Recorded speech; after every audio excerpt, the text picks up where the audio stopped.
So, good afternoon, everyone, and to Bob and Pedro. Pedro, good morning. I believe I'm right. Yeah. So, we welcome all of you guys, attendees, as well as the panelists out here. I believe the panel is quite hot uh, from because most of the guys are from Mumbai, and the chilling ones are Bobby and Pedro, it seems. Yeah. And all the other attendees, I believe, I don't know the temperature of their respective cities, but I hope that you guys would definitely chill in next 55 minutes or so. Okay. So all these faces, the smiley, addictive faces are, I believe, guys, known faces. Yeah. So Pedro has been with us for quite some time. Pankaj, when he got associated with CMPL, I believe he was into what you call it, Pankaj? You were in hands and then you are in with gray matter, right? So, so Pankaj is now what they say, product intelligence head in Marico, or as he calls himself. And Vicky Menzies, I'll be going by the sequence of what guys I'm saying. Vicky Menzies or VM has been in the picture and must be irritating all of you guys on LinkedIn quite a lot, quite often, I would say, like me. Okay, so he has been the whole and soul of CMPL along with Minesh, and he's again a co-founder along with me in Whoop. Okay, Bob is one old friend of ours. BM, after BM, there's BM, who has been our mentor, who has been our guide, I would say, of CMPL for quite a long. Welcome, Bob and Pedro and Pankaj. Ganesh, from the very first event of CMPL, he has been what to say, eye candy for all the audiences in CMPL, because he has been quite a brilliant speaker on both the CMPL sessions. Hi, Ganesh. And he, of course, he has been a partner in crime with me in Hypercity when we both were together. So then comes one Mr. Bhutiani. We call it DB. So Dhruv has been, me and Dhruv have been like almost for 2.5 odd years. If you guys can see him, he has extended something extra on his face. So please cherish his new look. Okay. Welcome, Dhruv. And Minesh is the one who is hidden behind CMPL Connect, as a typical Minesh can be. So he is always like away from Pomp and Show. So anyways, again, once again, welcome all of you. I hope the session is going to be as interesting and as informative as it can be, as it has always been with us. And we'll be handing over this stage to Pankaj now. All your Pankaj or PK. Excuse me, Saurabh. I'll just quickly introduce. Pankaj, just give me a couple of minutes, please. All yours, Vicky. Yeah, hi. Firstly, good evening and a warm welcome to all our distinguished panelists, partners, and attendees. We're glad to have such an amazing group of industry leaders for this very first webinar as part of the CMPL Connect 2021 series. As you are following us, you would be aware that this is a digital platform that we're trying to create to bridge the gap between the manufacturers, suppliers, and the retailers and the brand owners. Saurabh has already introduced the panel. They're all global private brand specialists, industry leaders across the board. So without much ado, I'll hand it over to Pankaj now to take this forward and have an insightful session for all of us. Over to you, Pankaj. Thank you, Vicky. Thank you, Saurabh. A warm welcome to everybody who's logged in. Good to be on the moderating side than the ideation side. Asking questions is always easier than answering them. However, the session and the platform that has been specifically created enables us to talk to each other on a digital platform, right? So it was way ahead of its time also is how you can look at it. Unprecedented times calls for unprecedented measures. I believe each one of us here on the call, even attendees over here on the call, would have learned something in this unprecedented time. So let me start off by asking our ideators that COVID technically is a threat to most of the businesses, but some of the businesses actually looked at it as an opportunity. We made a promise to the consumers that we will provide certain elements to them. We've also added new elements that we've added to the promise. So if we were to look at the latter part of the logic, how can the ecosystem of manufacturers and retailers do this at a higher speed? And what are the learnings that each one of you had during this unprecedented period of humankind? So I would want to park this. Dhruv, can I park this with you to start off with and then hand over to Vishnu, Ganesh, Pedro? Sure, absolutely. And like you said, that, this last year was a big challenge for almost everyone. But obviously there were some opportunities that we had to basically look at. We were looking at them like silver lining, right? And I think that has been, for especially retailers, one of the bigger challenges to sort of embrace and understand how their business models are going to evolve during this time, right? And also we had to basically look at this at a very short learning curve and sort of evolve very, very quickly to understand what the consumer's immediate needs will be and sort of work around that as well. Being very fortunate on our sides, we had great partners who could basically evolve with us as well on the manufacturing side. So I think how do you solve problems quicker? That answer will still remain the same. For me, looking at it as a retailer and, looking at it from a problem solving of how do I bring more products to the market for my consumers, it will always remain the same, that I need to basically first understand my consumers right. And typically also retailers bring private labels when they know their consumers right. Then go to the part where you try and fail, right? And so we've tried our share of products and failed at some, succeeded at some. And during this learning from your successes and your failures, create a quick playbook around things, right? And I think that is what we've spent a lot of our last year doing, especially the first part of the last year, in creating a playbook and making sure that I can bring in learnings much quicker and use those learnings to develop newer products. And then everything else is basically use of sheer brute force to shorten the curve to go to the market, right? And that's how I think how we as a retailer have basically worked on things. Now, the opportunities that, we've looked at were evolving basis the consumer's needs were evolving, right? The consumer who was basically looking for, say, just price previously is now looking for price and safety together, right? And we were basically forced to think that way. And, again, like I said, we had the right partners at hand to be able to move into that manufacturing process really quick and come out with products that were right for the consumers and were basically fitting into this puzzle really nice. Thanks, Roop. So a playbook and having the right set of partners and having the will to take the risk to fail. Absolutely. And learn from that failure. Absolutely. Lovely 3 points. Yeah. Thanks, Roop. I'll hand it over to Vishnu. Yeah. So, of course, this unprecedented times have taught us a lot of lessons during this unforeseen periods and challenges which we went across as a retailer. But of course, with the equal amount of support, like what Dhruv rightly mentioned, the vendor partners who stood strongly alongside with us and ensured that there was a continuity of supplies or getting the right product at the right time and ensuring that the development of product never stopped. And these were some of the supports we got. And of course, as a retailer in association with the right manufacturer, we can do it at a much faster speed. The only reason being that we as a retailer have the power of data to know what is actually selling. And which is already we have a platform that is already available to sell the product. But unlike, it is a little bit contradictory, but unlike any brand to develop the product, they have to find the right channel. They have to find the right set of retailers or the online space retailer to sell their product. But we easily overcame that because it was easy that we already have a well-defined platform to sell those products.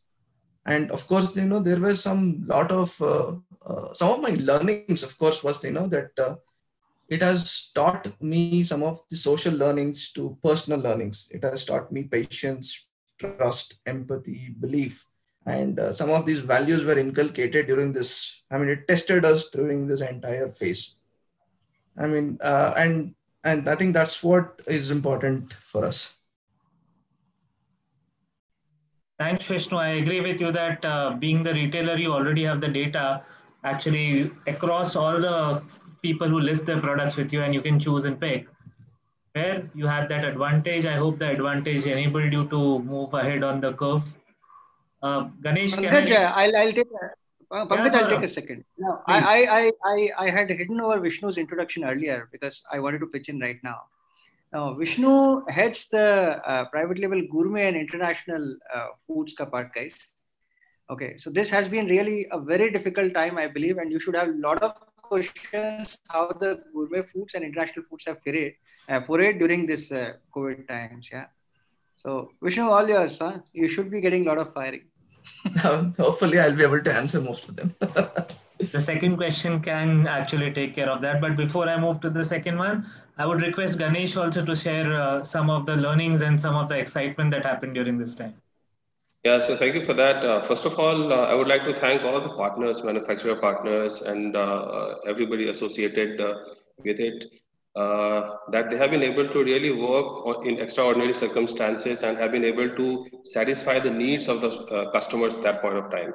That point of time, I mean, customers just wanted anything, the product in any brand to be available so that, they can satisfy their needs. And clearly the suppliers had worked quite extraordinarily well to deliver, I would say, to the expectations in the given circumstances that we had. Now the question is, how could we have done it better? I mean, the turnaround that we could see, for example, sanitizers, the turnaround that we could see, it was so fast. Yeah, so I could not have expected that we could have done anything better than that. However, there are certain, I would say, procedural issues or regulatory issues. If that is managed a little well, we could have a better solution. So, for example, if you see, we have this issue of the manufacturer location being printed on the label.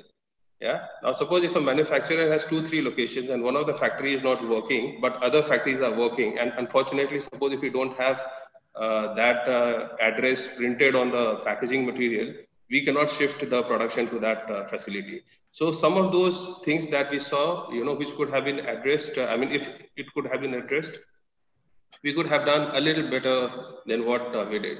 But all in all, a very satisfying experience in the given circumstances that we had. I agree on that point. We also had Medicare, which was being produced across multiple locations. So yeah, I understand that pain, Ganesh. Bobby, if I were to add another part to it, how did that digital element also come into play, like we discussed? So if you could help us out. So as the sort of COVID lockdown sort of started, I think what private label retailers and manufacturers were quickly sort of filling the sort of gaps in the market left by some brand owners who had some, let's say, supply chain issues. So when they started filling those gaps, there was a real big push towards what we call digitization, whether it be online e-commerce or part of the sort of the product development process, starting from sourcing, where you couldn't travel to meet suppliers and buyers didn't have that capability online to quickly source products, source raw materials, through to what we call the product development process, your approval of manufacturers, working closely with them, your product information that needed to go online. So if you look at tools and digitization globally, I think there was about almost 50% rise in sort of buying of collaboration sort of solutions just for brand owners and retailers to work closely with the manufacturers, because to fill the gap, you needed to move fast. You needed to make sure your supply chain was more simple than being more complex, as well as retailers with private label had sort of control of their supply chains much more, and visibility that they could sort of adjust faster, if it makes sense. I agree, Bobby. That part actually became an enabler for everybody during this time. So in agreement with it. My continued thought process is, see, we have got brands and we've got retailers. We've got everybody here, right? What strength during this time, what came out as a strength for a retailer?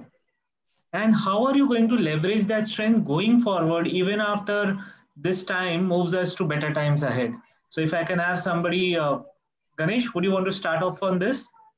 So actually, I would say that we were quite surprised to see the strength that we could actually bring.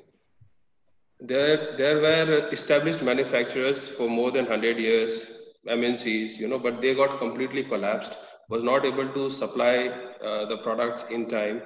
And they were seeking our help in getting, the trucks to their DCs and therefore supplying the stocks to us. It went to that extent. So I would say the kind of supply chain structure or infrastructure that the retailer brings is one strength, definitely. Secondly, also, the supplier partners, be it our own brand suppliers or be it the supplier on the manufacturer side, which is the FMCG manufacturer side. I think a close coordination and collaboration between them has also definitely helped.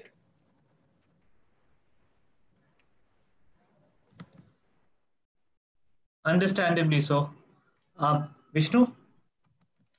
Okay. So, I mean, there are a few reasons, which drives a private label, according to me. There is an increased concentration among retailers, an improved quality perception among consumers, and a rising social acceptance of private brands consumption.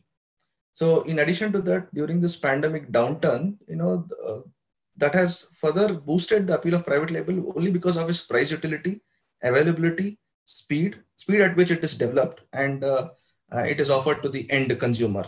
So competition with private brands and national brands in the current situation is always there, and it's very high right now also. But on the other hand, private label knows that maintaining a differential pricing over to a national brand is very important, along with a unique offering, but also recognizes that being perceived close to them as in quality matters a lot for a private label success.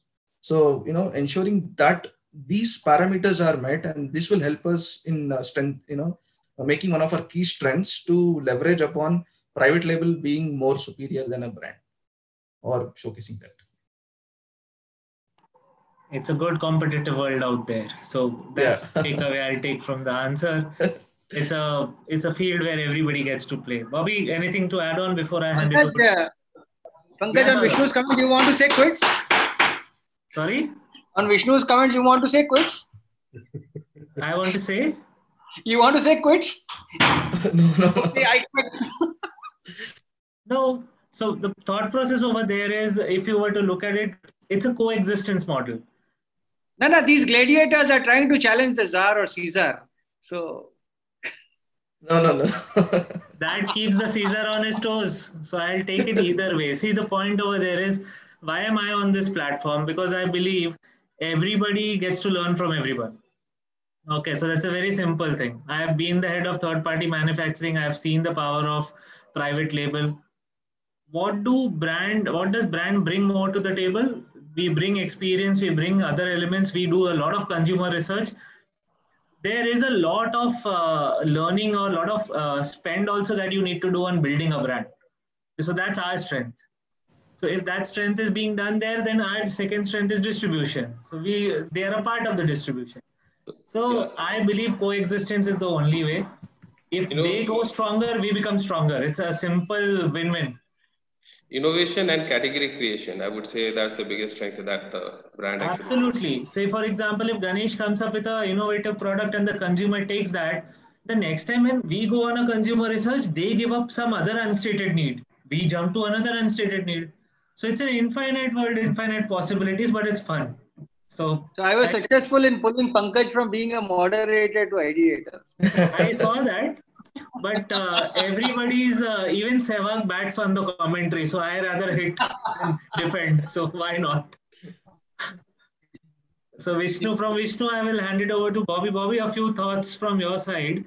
What product and what service would you want to build on or share with the group here as well? And then I'll hand it over to Dhruv.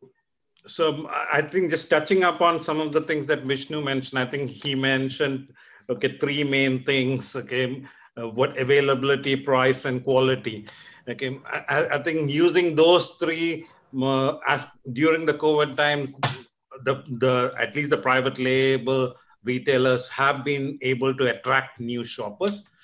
But as the sort of COVID situation slowly winds down, keeping all those consumers within your world is not going to be easy.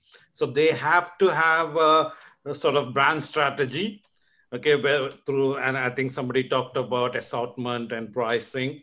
I think what we'll see is things like discount leadership is going to continue, things like sustainability, healthy products. What about this differentiation? You need to do the differentiation. It could be partnerships. So we'll see, I think, a lot more partnership like you would have seen in like Reliance and Disney partnering to do a private label range to fill a certain category. You will see non-competing organizations partner to launch some private label products quickly, okay, as a differentiator to keep these customers going back into brands or losing certain customers to other sort of retailers, for example. Thank you, Bobby. I agree on that part.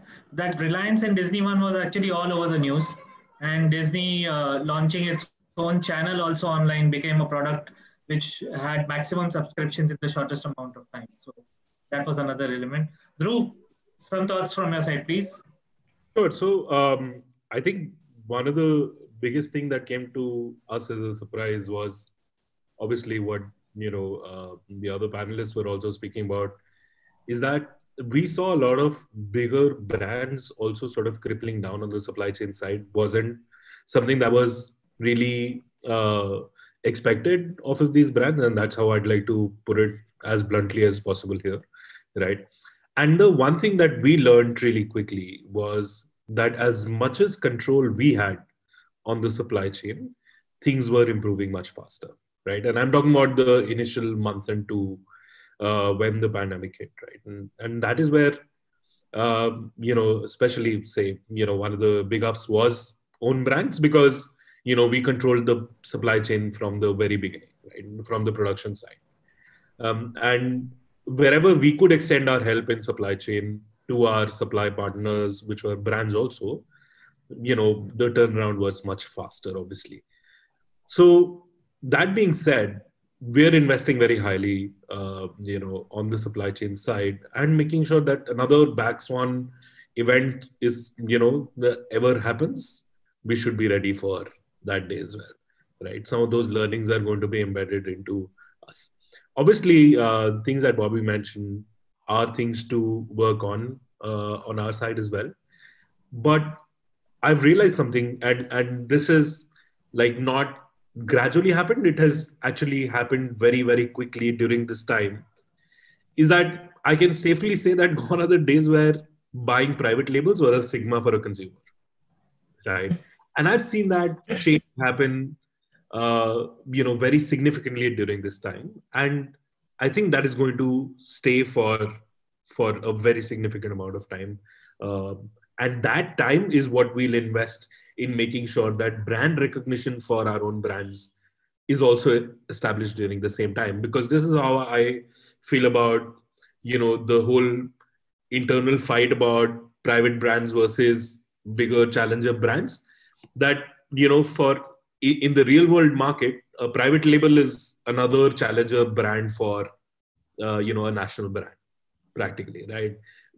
A third grade brand, a third ranked brand could easily become competition for the guy sitting on the top. Similarly, a private label can become that competition as well, right? So the problems that a brand has to face are the same problems that I'm going to face. But I need to come out frugal, agile, and basically have better, actionable data available at all times, and action to basically to be taken at this time, to make sure that I'm working in order to make my turnaround for any product much faster, right? And if we can solve that as a problem, I think we'll stay on the top of things. You just took me back to an internal meeting as a deja vu event. That's exactly what all of us have been discussing. How do we do it faster in a frugal manner and stuff? And yes, it would be competition to a national brand. The national brand needs to think something else, something more innovative to go through. Absolutely. And you were very critical of using the word stigma. From my perspective, a brand is a brand, a label is a label. So it's a thing that is trying to satisfy a consumer need. That's how every consumer should look at. Sure, that is true, right? And I'll take this example from the category of business that I personally manage at Grofers. See, one of the biggest, sales point for a consumer when they walk into an offline store was always material that they could buy off of drums, right? Free to pick up material. Now that is not something that they're going to go back to because of, the things that they have at the back of their mind about hygiene, quality, and that has significantly moved towards more packaged brands. And I think there are multiple other examples that I can take, which the consumer's behavior is changing towards, or already has changed to a certain extent, that will favor both brands and private labels. It's about who capitalizes on what and at what time. Absolutely. So just to continue with that stigma part of it, brands have also come up with certain certifications, okay, for their products. It could be skincare, it could be foods, it could be anything. Were there any certifications that you guys evaluated, that you came up with, that you used to kind of build more confidence in the private label part of it? Even national brands have done it. We've also done it. So just wanted to bounce that question off. Dhruv, if you could continue, and then I'll move on to the next ideator. Sure. And it was the most obvious thing to do, I think, at the time, right? And I'm saying that because, when everybody is thinking about a virus that could potentially harm them, a virus protection would have made the world of a difference coming in as a USP for a product, right? And now we are evolving from just saying my soap or hand wash gives you protection from bacteria to now virus, sort of being more relevant in the market, right? And alongside this, there are other certifications that we've also sort of worked on, and you can see it in a lot of our products now that are in the same direction, right? How can we be pesticide free or organic or eco-friendly or natural? How can, say, my home cleaning products be also aromatherapeutic? Or how can I bring more Ayurvedic products onto the platform, Ayush products onto the platform for the consumer to use, so that they can differentiate between a regular product and a product that contains this USP and be able to buy that off with confidence, saying that this is a product that works for me and is in favor of my family as well. In agreement, Dhruv. Thanks. Just to substantiate this, yes, what you and Dhruv, Pankaj, what you and Dhruv were having the discussion and what Dhruv said. Now, we just shot out a poll, yeah. So, wherein it says that do you think private label or own brands of retailers can replace tier 2 and tier 3 brands? Surprisingly, out of 242 guys, almost 70% have voted, and yes goes to 81%. Yeah. So, and if we know correctly, please correct me, Pankaj, you can correct me because Pankaj can correct me and Ganesh, of course, can correct me. He has been a category head for quite some time.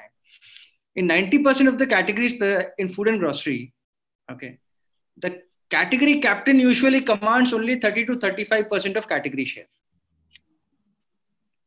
Ganesh, you can correct me. 90% I'm saying. I'm not talking about like Kolpal, how they dominate the dental category or oral care category.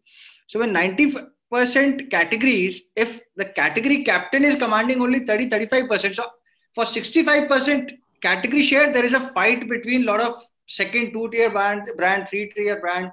Then comes next Chotu, Motu, and private label. Yeah.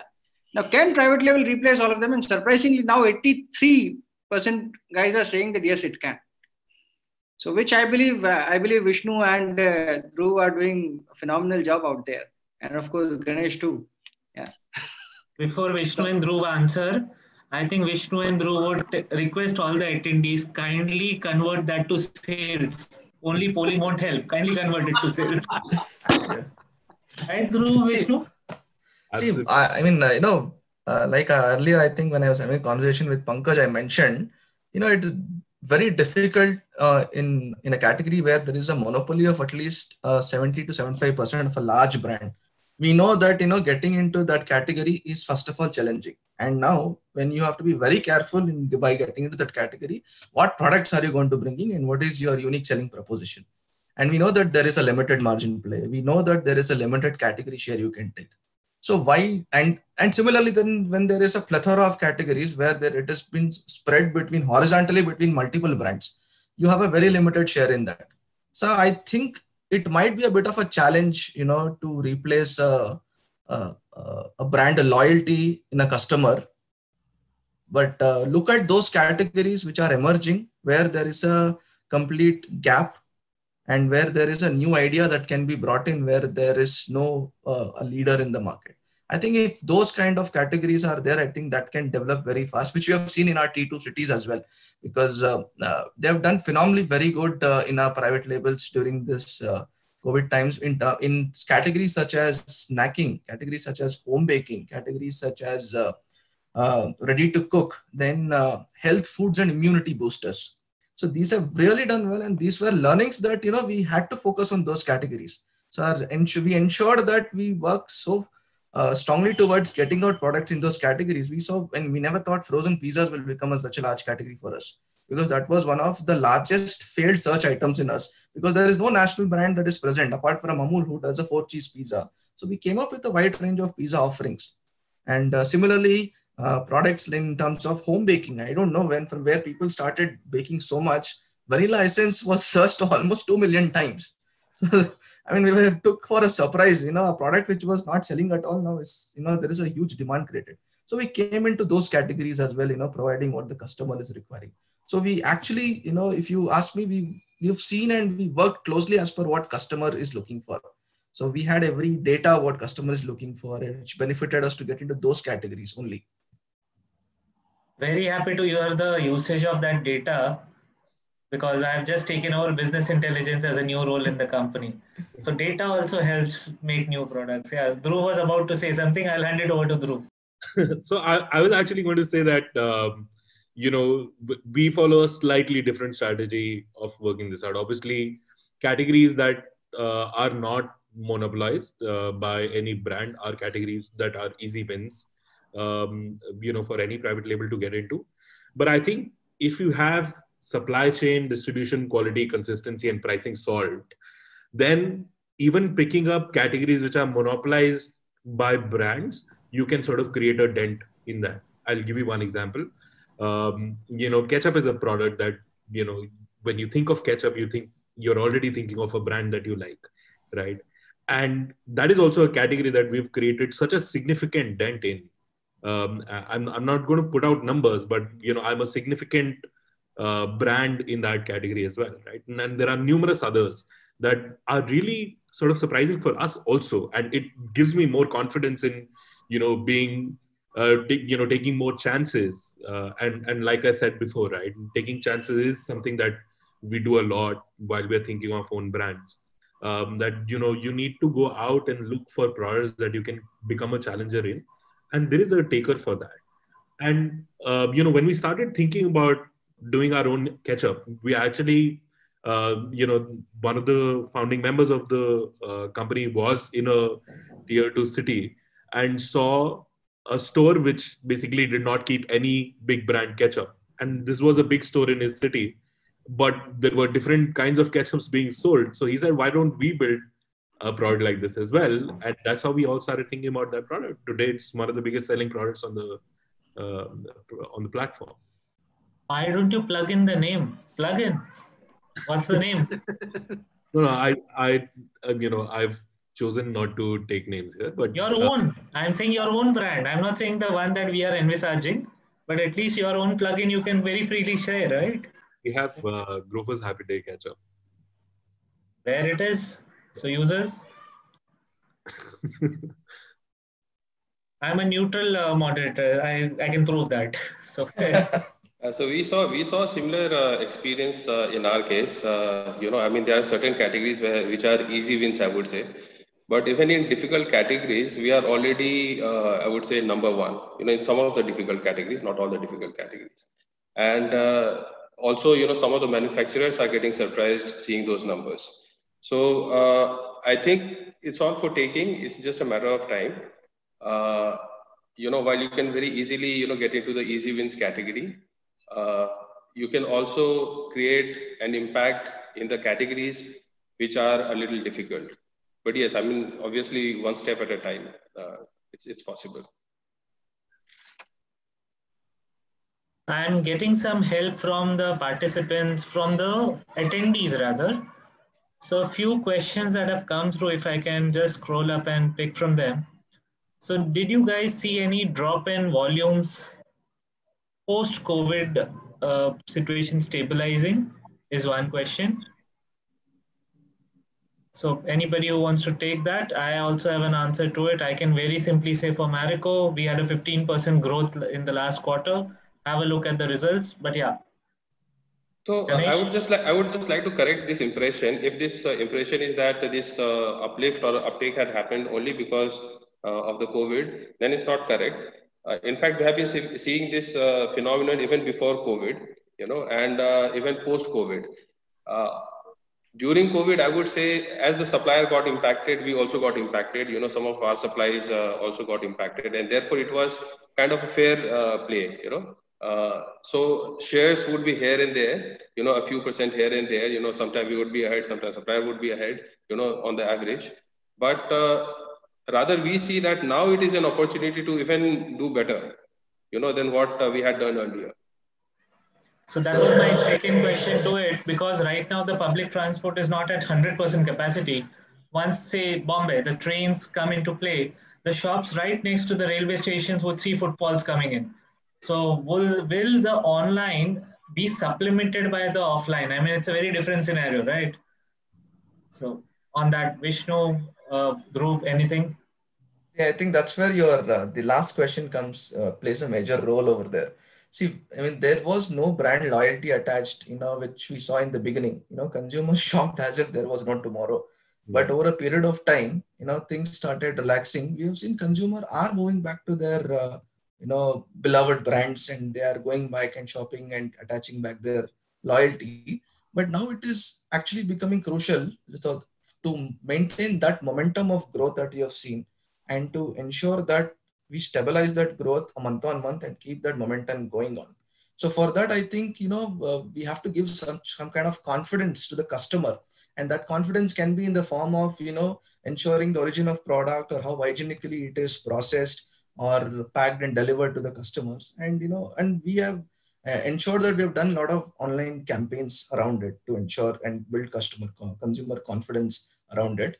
And also in terms of from a manufacturing, FSMS perspective, we brought in COVID audits in place to ensure that all manufacturers maintain the desired level of quality and points, and ensure that they must possess. Now HACCP position is a mandatory for anybody to onboard as a private label vendor to Big Basket. And we also have seen a thrust among a lot of manufacturers, where at least 60% of themselves, they've upgraded themselves, or they're willingly trying to upgrade themselves to BRC or to any of the FSSC 22000 certification, which actually showed, manufacturers' customer centricity or competitiveness and responsibility.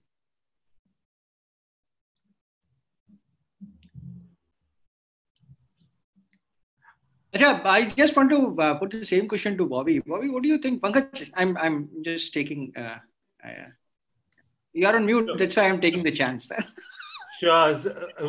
Bobby, what do you think about how has the international market behaved around?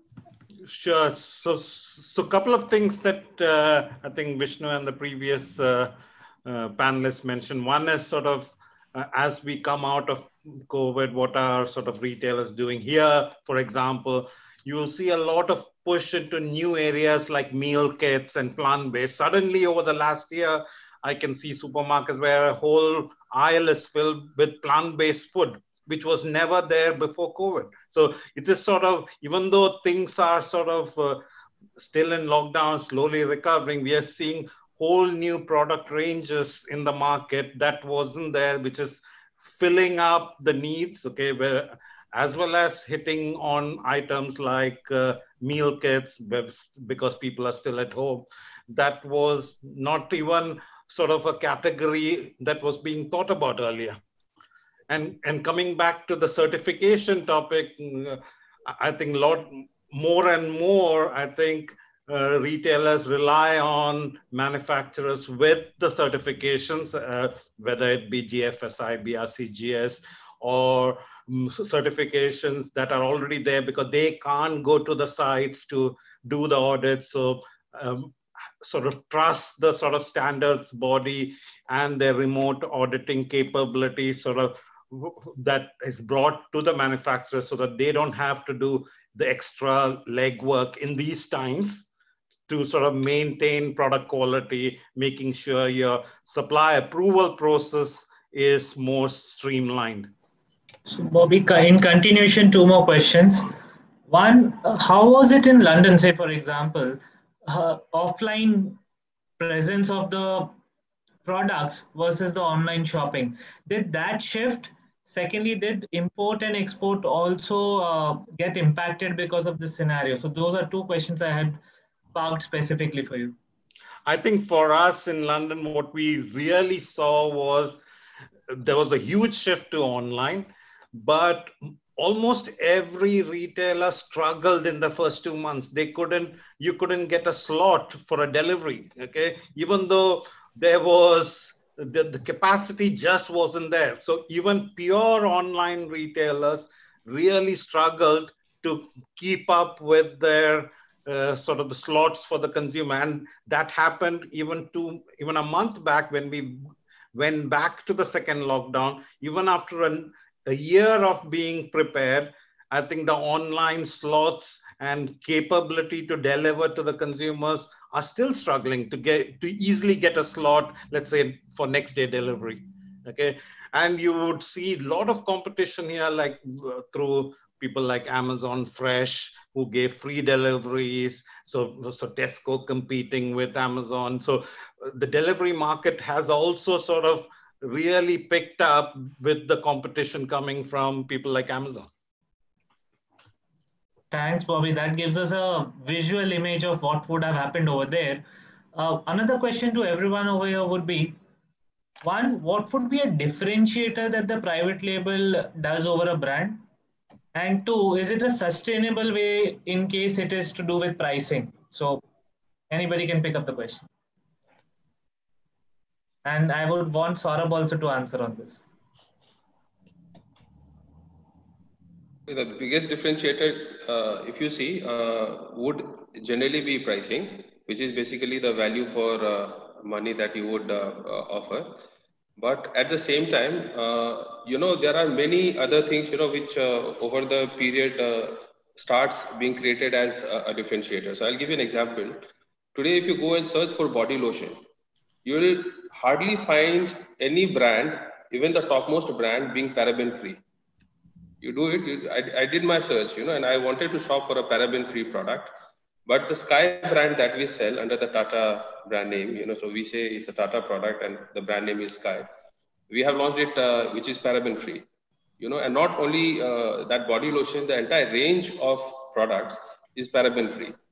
So that is a big differentiator. And to have that claim of being paraben-free, that entire supply chain has to be tracked, etc. It's so difficult. At the same time, if you see the hand washes that we have is all 99.9 kills 99.9% germ. It's not only the germ fighting hand wash, but it's every hand wash.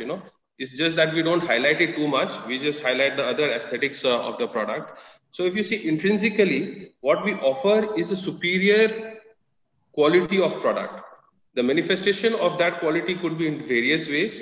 Yeah. But we try to offer superior quality of product at a great price. And that combination therefore becomes killer combination. When you ask whether it is sustainable, I would say it is definitely sustainable. And I would say that as you grow in terms of scale, etc., you would start getting better and better leverage, and therefore you'll be able to sustain it over a period of time. One particular example I'll tell you, in one of the international retailers, I went and checked their private label. It was a reed diffuser. Now, a reed diffuser typically you will see comes in glass bottle. Yeah. Then there is some color which is poured. Then you have those reeds, etc., and fragrance. Now, the core job of that product is basically to give you nice fragrance, to make your room freshen. But what we do in the process is that we add a lot of cost. What that retailer had done, he has actually created an opaque plastic bottle. So the cost of color is gone. The transportation cost is lower. And also the cost of that glass bottle, the plastic bottle is much lower than the glass bottle. And the fragrance was amazing. And also the price point was amazing. It was affordable even, when it was a European product. Even if you convert it to Indian rupees, you will find it much, much cheaper than what we get in India. And far superior product, far superior in terms of quality. So in terms of value addition, I think there's a lot that the private brands can bring. And obviously the value that is being passed to the customer is definitely sustainable and would be even more going forward. Pankaj, you may have to repeat your question. Pankaj, you may have to repeat your question because Pedro was not around. He has joined from his kids' classroom. So, perfect. Pedro, welcome back. Pedro, good to have you back with us, and lovely background as well. It's the liveliest of the backgrounds across all the panelists and mine as well. So, good to have you back. The question that we were actually talking about is we've got multiple questions. I'll just name a few. You can pick whichever one you feel you've experienced the most, and we would love to hear you on that. So one is, how did the learnings for you during these unprecedented times? What can you share with us? What are the new products that you've seen? What are the new certifications that were used? And whether a private label can sustain its foray into new categories. These are a few questions that we were discussing. Choice is yours. Please feel to pick anyone. Okay. So guys, apologies for this. I got a problem with my connection, which is very common nowadays, but really in a quick way. This was a challenging year for us, for all of us, and probably it was a really challenging year overall, because there was several priorities that retailers needed to have.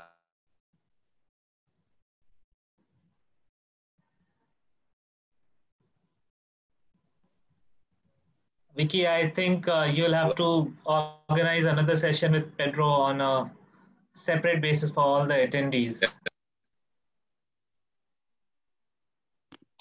Pedro, if my audio is coming through, I don't think we'll have to do it separately. I don't think the conditions are good today. Apologies. No problem.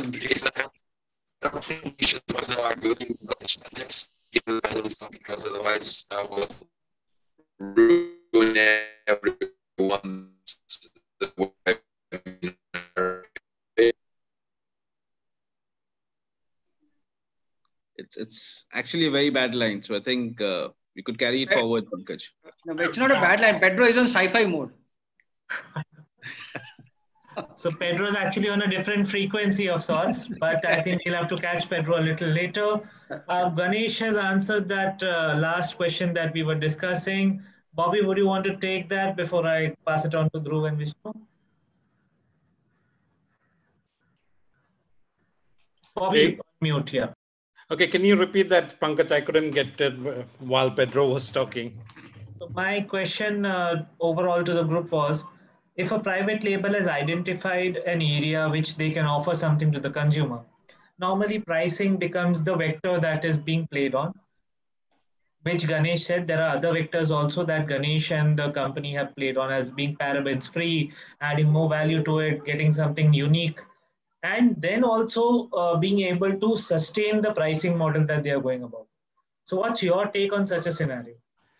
I think the pricing and the availability usually is the sort of default entry point for those brands, okay, the private label brands. But as was discussed earlier, as this winds down, for those products, you really need to have a differentiator, whether it's a new substantiation, whether like a claim like paraben free, or a variation of a product that is not sort of in the market right now, because just price and availability, you're going to lose on that. You have to sort of fill it with quality and differentiation to add to the sort of market space.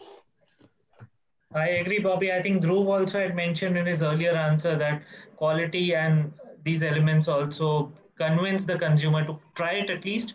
And Saurabh actually popped the question at the right minute. These are the 4 pointers. Which one do you think works for it? So, Dhruv, I would love to hear from you as well. Sure. And I agree that, the first point of entry for any consumer when he say he's trying to make that call of buying a private label, at least in our minds, is price. And that's something that we would definitely want to solve for. But I think it's a very horses for courses kind of a question, right? For a straight commodity, I will just focus on price and getting the right packaging and, come with the right kind of assortment, and I'm sort of good to go right away, right? And as the product becomes complex, I need to add more to the mix to make sure that I'm able to deliver a one-up on any existing brand that there is, which becomes the default choice of the consumer, right? Say if I was to make a great cream-filled biscuit, I will have to do much better in delivering better taste, in making it healthier, say making it sugar-free in some way, better for your children to consume, add more vitamins, minerals, fortify it, do 10 things that are, basically select the best out of the 10 things that are a one-up onto the existing brand or the brand of choice for consumers. We take a lot of help from our existing consumers, and we reach out to them. And the first thing that we do whenever we are, say, coming out with a new product is ask them straight away, these are the 10 things that we think are a great add-on for the product. Which ones do you value more? And the consumer basically comes back to me and tells me what is the right choice for us to make. It helps us build these products better. And whenever it is feasible, we add more than one, but we call out things that are, more valued to the consumer at the end of the day. Because see, when it comes to packaging or when it comes to showing the product on a platform like us, we have to also live with the kind of real estate that is available to us. Absolutely. Thanks, Dhruv. Vishnu, I guess we've got the last 4 minutes and we would love to hear from you as well on this before I get back to Saurabh and Vicky. Yes, like I said, like when Bobby mentioned, some of the default attributes are pricing, quality, and availability of supply chain. But over and above that, what is important is how do you differentiate yourself from one of the brand that or the same category you're getting into. And that becomes very important. I'd like to take an example of normal breads. Okay, so we've never gotten into a breads which has preservatives from the day of inception. We thought that it will work. Today, I charge a premium price to a customer than what a national bread is offering, be it any of the Britannias or Moderns of the world. But still, we have built that customer base that, people really want a preservative-free bread, even though they know that it will only last for 3 days to them versus a 5 or 6 day bread that they can still store and consume. They feel that being preservative-free keeps me very happy. I just want to be away from these kind of chemicals. That was one of the, and another side, if I look at is premiumization. Of course, even if you premiumize your private brand, rather I would say that why do you have to position your product as a private label? Why don't you treat it as your own brand in comparison to any of the national brand? So, an example would be one of a chocolate brand, Lindbergh. And today, even if anybody asks Lindbergh, they don't know that it is a private label of Big Basket, because that is the way we have premiumized our product, and we have ensured. And I also charge a much higher price than what normally a national brand offers, because I know what is the value and effort that we have put into that in creating that brand or the proposition that we are offering. The other side of segment is, of course, the claims which we can provide to the customer, which means a lot of value to them, be it gluten-free or sugar-free range. These are some of the unique selling propositions, that becomes a key differentiators, versus, the brand which is already there up. Because if these differentiators are not there, if you are just having a brand or a product range with just fighting over price and availability, I don't think so. It will be really very successful. You need to have some differentiation. Lovely, Vishnu. You actually made a point which I had said last year. A private label is also a brand. So now yes. let's move to it. Right. So very well, in the last 2 minutes you made that sentence. So that sums up the story very nicely. From my side, Vicky, thank you for letting me moderate this. Saurabh, thank you for helping me out. Overall, guys, lovely to have this over the digital platform. One fine day over a weekend, quite possibly if everybody's in town, we can catch up and have a even healthier discussion about more other things which we can't discuss right here. Vicky, Saurabh, back to you, please. Sure, the flat stage. So, Saurabh, if we could just take a couple of questions for the panel before we could have the closing remarks. Yeah. So first of all, there was a admin within admins. Okay. So there were a couple of questions popping from a attendee whose I would say ID was admin. That brother was. I cursed Minesh at least 10 times. Yaar, kya nonsense laga rakhi hai? You guys, you are asking questions on your own. So admin is an attendee. Let me just clarify, guys. That is one. And the first question is, of course, we should respect that. Can we get details of Mr. Vishnu Charan Manjunath? Yes, you can. You may please write it to Wiki or CMPL. You will receive Vishnu's mail ID if Vishnu permits it in the forum. Yeah. Sure. Okay. Yeah.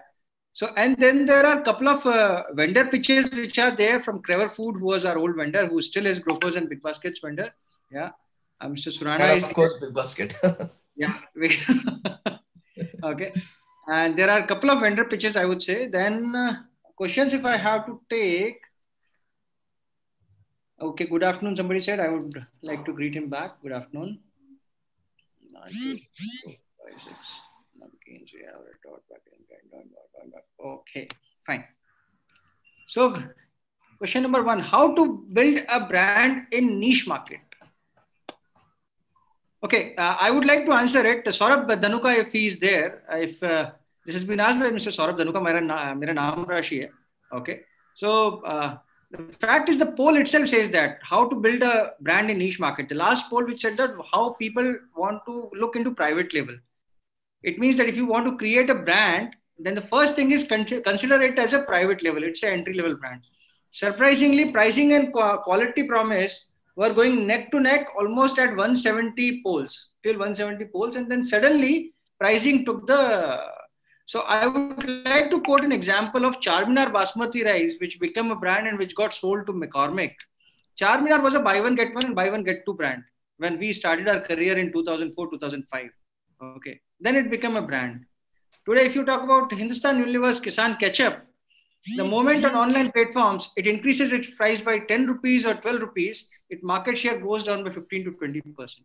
And these are tested data. Vishnu and Dhruv can actually second me or correct me if I'm wrong. Yeah. So pricing plays a very critical role in deciding and how you want to create your brand in niche market. Pricing is going to decide. Then there's one counter which has come in my opinion, the growth in PL during pandemic was false. Growth because other branded products was not available and consumer had picked up. That was quite well answered by one of the panelists saying that it was all supply chain. Even the big brands, they screwed up on supply chain. Private label also had a supply chain mayhem, which they had to face. So it was a level playing. It was not that private labels got an opportunity. Okay, now this is a trickier one. I would like, in fact, Ganesh to answer it. Ganesh, anonymous attendee, he or she asked, how do you differentiate a Me Too product? To differentiate a Me Too product? Yeah. So a Me Too product, basically, I mean, if the product is not offering any differentiation or any value for you, then it's just a Me Too product. Correct. So that's what. So my answer would be that until unless you try, you cannot differentiate. Like it becomes Parle-G was one brand, and then suddenly in small town in India, it's still being there. There is a brand called Parel-G. Right? If you guys would travel in roadways buses to buy rice from somewhere or to buy paddy from somewhere, you will come to know. Okay. So that is one. Then there is... So there's an interesting question about health snacks. Sorry to interrupt you there. The future of granola. If Ganesh or Vishnu could pick up that. Vishnu would like to answer it. Vishnu can take it up. What is the question? The question is basically the future of granola bars, nutritional bars, or health snacks as a breakfast cereal option for a consumer, shifting focus to the healthier choice of breakfast. So do you see the future for granola or similar, kind of product? Yes, of course. The emerging categories, which I mentioned earlier, where there is no strong presence of multiple brands available. That is one part of the thing, but there is a lot of hype that is given during this pandemic for consuming healthy foods or immunity builders and things like that, which we have seen. And if I have to say that, we have also gotten into some of the private labels in the nutrition bar segment or the protein bar segment, or be it the breakfast cereal segment. We also have the regular breakfast cereals, but we wanted to bring in a differentiator in breakfast cereals made from quinoa and millets. And these are some of the differentiators which we have seen, and there have been a phenomenal response to these categories. And today I can proudly say that these categories are number one categories in the performing categories, which has outbeaten some of the local brands or the national brands. Our objective is very simple. The categories wherever we get into in health portfolio or any other categories, we would like to be the number one player, or an aspiration to be between the top two players, depending on what type of categories which we are getting into. So I would definitely say there is a lot of scope for these product categories. In fact, more of healthier options of quick meal made from granolas, like cold porridges and things which are shelf life sustainable, which have a longer shelf life, and which are of course a technology driven given shelf life rather than more of a chemical driven shelf life. So these have a lot of opportunity. The more you stay away from unwanted chemicals and more you position your product more natural way, I think there is a lot of interest in consumers to buy that product, which we have seen. Sure. Yeah, great. Okay, Vicky, I would like to answer one question, and being a very selfish guy, let me just try and answer it. The question from Ravi at 5:41 p.m. was, the retailer's hair means Ganesh, Dhruv, and of course Vishnu. The retailers here are all the larger format players. How can we enable small retailers who have their own loyal customer base to create their own private labels and make more margins? Ravi, thank you very much. You are welcome to subscribe on World of Own Brands, WOOB.in. You will see the same old faces out there also. We'll help you out in creating your private label. So I would like to answer that. I think this is a very important question. Okay, and this question is more for the manufacturer partner who would be here. So just imagine you have so many 3 or 4 large retailers here. But just imagine 80% of the market is still general trade, and within that 80% of the market, you would have many other, standalone players, small chains, who would be part of it also. And imagine the aggregate demand that they can bring. The problem with them is that they cannot start a private label on their own, because when they go to a manufacturer, they say that my MOQ, minimum order quantity, is so much that it would turn out to be 7 or 10 years inventory for those manufacturers. So I think, for those retailers. So from the manufacturer's point of view, I think there's a big opportunity sitting for you. If you can have solutions for these people, when you can actually have smaller batch sizes, smaller batch sizes will also help you to kind of create more and more variants, more and more varieties of the product, which means that the speed to market will also increase, and also the demand for the variety will also, add up to a larger business. So that agility, that nimbleness, if you can bring to your system, I know it's difficult to do, but if you can crack it, I think there's a big opportunity which is sitting. Absolutely, Ganesh. Yeah, this was really well taken and well explained and well elaborated. Yeah. Great. So with this, Vicky is pushing and pestering me to, hello, closing remarks. No, the other technical questions which are there, focusing on specific categories, we can always take that in the respective, sessions on that we are having as per the schedule. So questions related to specific categories in food, beverage, personal care, hygiene, we can always take that in the next webinar that we have as per the schedule. And there are a couple of mentoring requests which have come in from a couple of attendees, especially for Pankaj, Vicky, and Ganesh. Yeah. And Dhruv and Vishnu, you also have a couple of proposals out there. So you guys, I would request all the attendees or whosoever wants to pitch in, it would be great. We can share the contact details or LinkedIn details of these guys with you. Okay, you can connect with them, do a cold call, and bang on. Yeah, my answer is the same, guys. Just message me on LinkedIn. Weekends are available. Wherever I can help, I will help. Simple. Sure. We can just have a quick closing remark from each one of you, please. That's okay. Pankaj? Dhruv? I'll go after the ideators. Ideators first, please. So like I said, the last year was a crazy year for all of us. A lot of learnings have come out from that. I'm sure my peers will all agree that, a lot of learnings were sort of coming in. We were all forced to innovate during this time. I think a lot of that is now paying off to us as retailers. One of the bigger things that we are very, very proud of are the relationships that we have built with our manufacturers currently.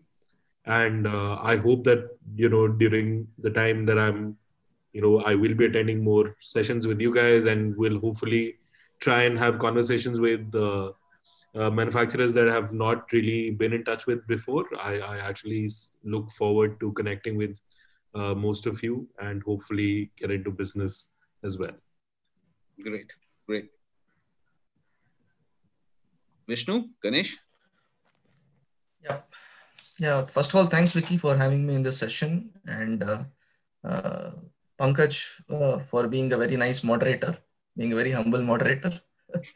And so I think we will continue to do what we are best at doing, to continue to innovate. That's where we never stop. I think we will try and there's been a lot of learning that we have learned in the last 1 year. It has been a topsy-turvy ride for us.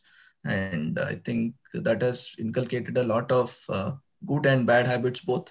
So I think what I want to key takeaways would be to whatever we have learned in a better way, we need to establish that and ensure that we apply in our day-to-day routine lives, personally, and also in our regular day-to-day routine work, which is our main bread and butter. Thank you all once again. And the key takeaway for Dhruv and Ganesh should be that for sure, Marico is offering higher TOT percentage margin to BigBasket. So Pankaj and Vishnu are like, you don't scratch mine, I'll not scratch yours. Well, it's very simple. You said we are already offering higher TOTs. I agree. Yeah, Ganesh, over to you. So first of all, I would like to thank all the manufacturers and supplier partners who has been, standing by us in this difficult time during the COVID time, and really, help our shoppers in delivering what they really wanted the most during that time. I cannot thank you enough for that. Secondly, it came out very clearly during this discussion that between the brand and own brands, there's not much of a difference. There's a big challenge between both. The expectation from the own brands is no lesser than what the expectation is there from the mainstream brand. And therefore, from the manufacturer side, they should be understanding that, and they should ensure that the quality, the effort that they put behind quality, which also could mean putting the label in place in the right fashion. Yeah, so as simple as that. Or to the minimum, as detailed as that. So having all the right quality parameters in place and trying to get yourself more nimble and try to have a little more smaller batch sizes, etc., so that you get more and more business with you, and more you get a more and more to the innovation. Yeah, so there's a big opportunity ahead of us. Please use this opportunity to grow steadily, and there will be a time when that will lead you to a significantly big business, and your size will also grow significantly higher. Like Make in India is something that we all are looking forward to. Yeah, and Make in India is something that is there in your hands. Secondly, I would like to thank all the panelists. I think you have been great, and you have been able to bring a lot of insights to this discussion. Thank you, Pankaj, for being really humble and taking all the questions, and also kind of bringing best out of all the panelists. And thank you, Vicky and Saurabh, for having this session. Thanks, thanks, Vishnu. Would you like to Yeah. send some personal emoticons to Ganesh? He was talking about Make in India and he's trying to make your life difficult. No. Actually, I see when I say, international foods is of course very important. We try and bring private labels which are in scarcity in India, basically. So some of the products which, like for example, the Oriental sauces category itself is such a small category where the availability is the biggest challenge of some of the renowned brands across the world.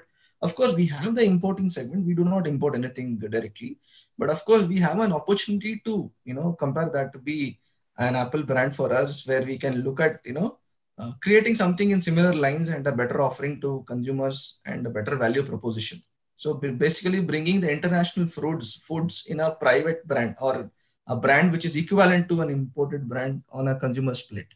That's what we were trying to do.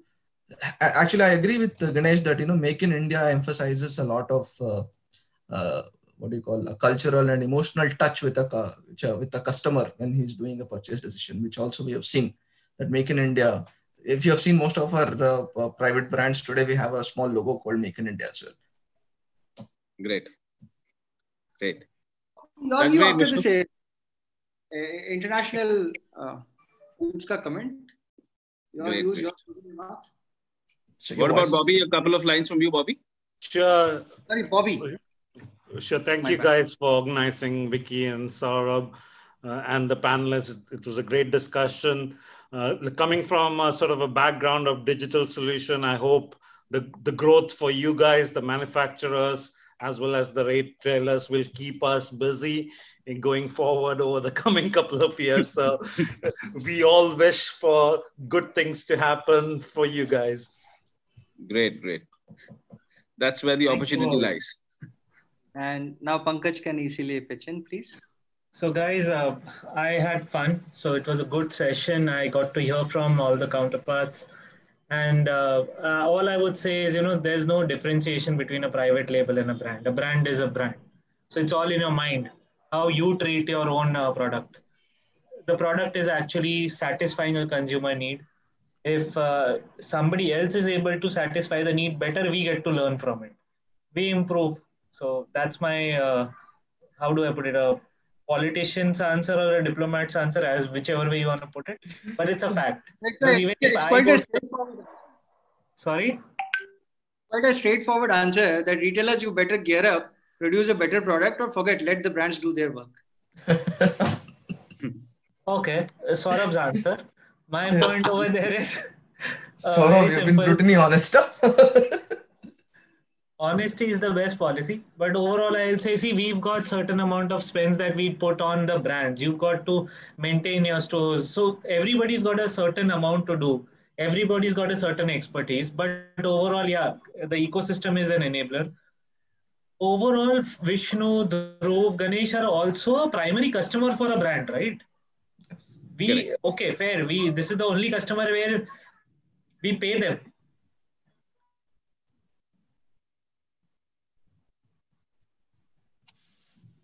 But it's Pankaj just frozen. Just kind of losing connection there.